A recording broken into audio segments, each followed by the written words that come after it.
So what sort of guidance might you offer? Well, it could be someone who is going for a promotion, but doesn't quite have the courage. Someone who doesn't enjoy his work, but isn't sure what to do next. Someone who feels that she's blocking herself from having more in life. Or someone who has lost their sense of identity. It could be someone who feels they keep sabotaging their relationships.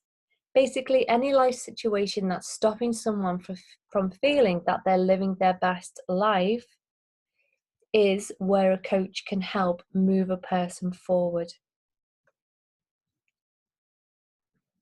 So, life coaching taster, reframe a thought. So, we all have limiting beliefs, and the beliefs based on fear, the beliefs based on maybe conditioning or experiences that we've had from the past. And when I say conditioning, I mean as children growing up from the age of 0 to 7, we are in a certain brainwave state called theta. And theta brainwave state is basically being in a hypnotic trance. So you are looking up to those around you for guidance. Those who are guiding you are basically installing programs in your brain that help you navigate your way through life as safely as possible. So if you think back to your childhood, maybe think back to your parents or your caregivers, the people who you felt most aligned to when you were growing up. What were their beliefs around life, success, money, relationships, love, happiness, health? What is it in your life currently that you feel is holding you back? Where do you feel the most stuck? And if you just take a minute to think about that question, where currently in life do you feel the most stuck? And then ask yourself, ask your subconscious mind, your memory, your deeper mind, if this had roots, how far back would it go? And just imagine tracing that thought, that belief, that memory, way, way, way back to the very earliest memory of where this limiting belief was first seeded. What comes to mind? Who were you with? What was happening? What message were you picking up on?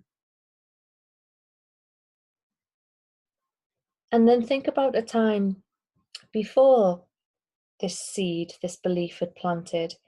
It could have been a week before or a year before, and just notice that you didn't have that thought or that belief then. So you haven't always necessarily had this belief, have you? If you can imagine a time and remember a time when you didn't have this belief, because you remember the time when this belief was installed in your brain and then seeded and has helped you navigate your way through life, avoiding pain, challenges, criticism, or judgment. It's up to you now to reframe that thought and ask yourself, does this belief still serve you? Or are you ready to let go of that belief and form a new positive seed that will eventually create the new reality that you want for yourself?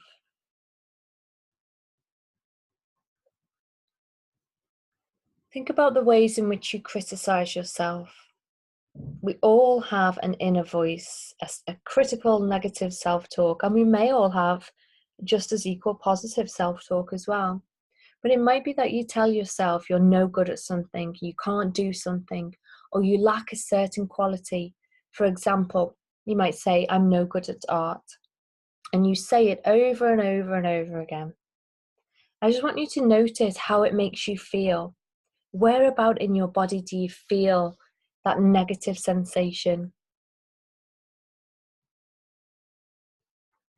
Now let's give that thought some logic. Would you say those words to your friends or your family? And think of a time when maybe it's not been true for you, when you have been good at it.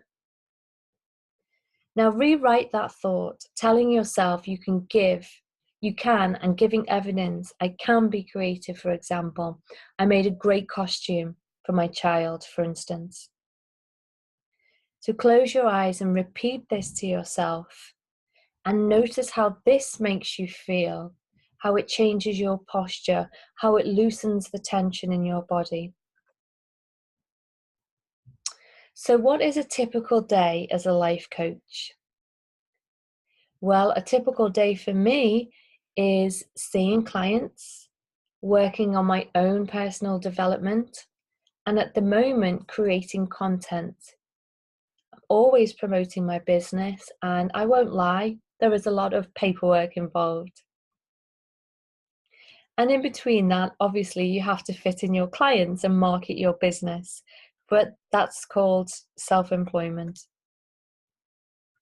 So the key skills of a life coach, to me, you have to be or learn to be, because it is a skill and a skill can be learned. You have to learn the art of listening. Body language. Are you in good rapport with a client? This is something we teach you on the course, how to recognize sensory acuity in a client.